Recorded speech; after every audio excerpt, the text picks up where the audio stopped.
The unending storm. The Ed Balls Conundrum returns to Good Morning Britain. Why the conflict of interest crisis is the story that refuses to die. In the fast-paced world of breakfast television, where yesterday's exclusive is today's forgotten footnote, one controversy has demonstrated an unnerving capacity for resilience, continually casting a shadow over the otherwise effervescent set of ITV's Good Morning Britain.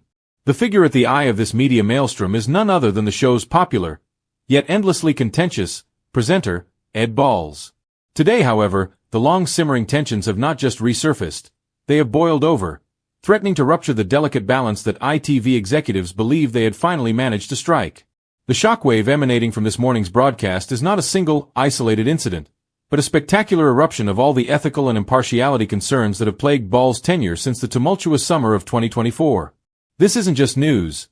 It's a high-stakes drama that has dominated social media and left the TV watchdog Ofcom once again in the crosshairs of public opinion. The catalyst for this renewed frenzy? An on-air interview, or more accurately, an absence of an interview, which laid bare the systemic conflict of interest surrounding Balls and his spouse, Home Secretary Yvette Cooper. The ghost of August 2024. A scar on ITV's impartiality. To understand the magnitude of today's shock, one must first rewind to August of last year. Following a period of intense national unrest and rioting, Home Secretary Yvette Cooper, a figure of immense political power and Ed Balls' wife of over 25 years, appeared on GMB. The decision to allow Balls to conduct the interview was, in hindsight, a monumental miscalculation by the production team. It was a journalistic move that crossed a clear ethical line, blurring the separation of personal and professional duties. The subsequent fallout was unprecedented. Ofcom, the UK's broadcasting regulator, was deluged with over 8,200 complaints. One of the largest volumes of complaints the regulator had received that year for a non-soap opera broadcast. Viewers felt that the interview was soft, lacking the necessary forensic scrutiny a sitting Home Secretary should face on a matter of national emergency. Critics pointed to a noticeable disparity in Balls' interview style, contrasting his famously combative and interrupting approach with figures like Labour MP Zara Sultana or Reform UK's Richard Tice with a comparatively gentle, almost deferential questioning of his own wife. The central accusation was simple. Bias, a fundamental violation of the principles of impartial public service broadcasting. ITV mounted a robust defense at the time, arguing that the exchange was balanced, fair and duly impartial, and stressed that Cooper was also questioned by Balls' co-host, Kate Garraway. They highlighted that Balls, a former shadow chancellor, was not a serving politician, which ostensibly distinguished him from the controversies surrounding other channels that employed active MPs. Yet, the public outcry was deafening, the criticism persistent, and the scar on GMB's reputation remained. The calculated evasion. The new, unstable strategy. 4 months following the August 2024 debacle, the show's producers adopted a new, highly visible strategy of avoidance. Every time the Home Secretary was booked for a media round, Ed Balls would ceremoniously sit out the interview. This tactic, while technically adhering to the letter of impartiality rules, was a profound acknowledgement of the initial error. Balls would frequently make a joke of it, announcing, "As you know, she's my wife, so I'll sit this one out," and retreat to the side, allowing his co-host, usually Susanna Reid, to take the lead.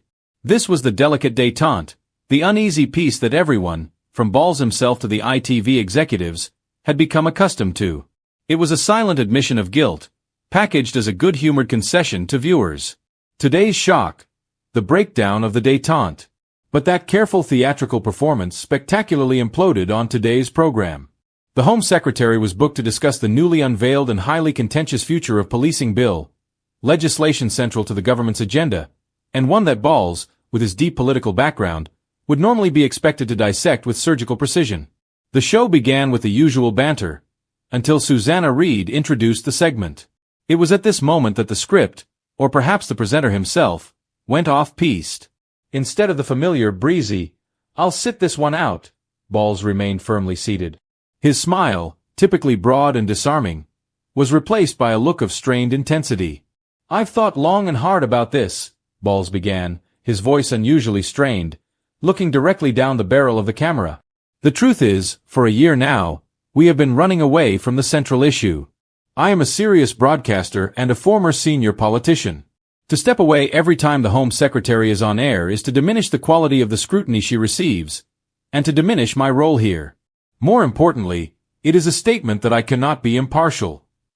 The gasps from the crew were palpable, even through the screen. Reed's expression shifted from professional readiness to outright shock. The Home Secretary, waiting on a live video link from Westminster, looked visibly uncomfortable. What followed was the most excruciating high-tension interview in GMB history. Balls, clearly attempting to overcompensate for any perceived bias, launched into a relentless, almost hostile cross-examination of his wife. He did not use the measured tone of a co-host. He used the aggressive, dismantling style of a shadow minister intent on a political scalp. He repeatedly cut her off, dismissed her talking points as ministerial waffle, and challenged her on highly personal, nuanced aspects of the bill that only someone with intimate knowledge of her work schedule could possess.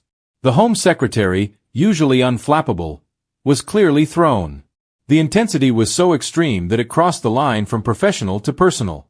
In one chilling exchange, Balls challenged her on a specific clause concerning police funding, stating, "But as we discussed last night over dinner, the projected figures for the Northwest are simply unsustainable. You know that, Yvette."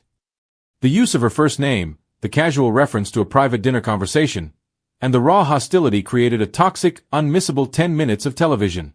It was the antithesis of the softball interview of 2024, but it was arguably even more damaging to the perceived impartiality of the program.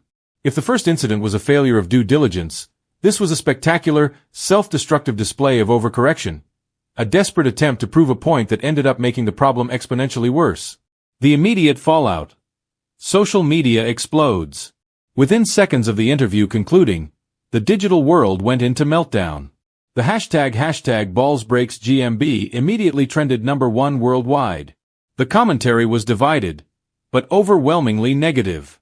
The skeptics accused him of staging a show trial to save his job, calling the harshness of the interview a performance designed to appease Ofcom.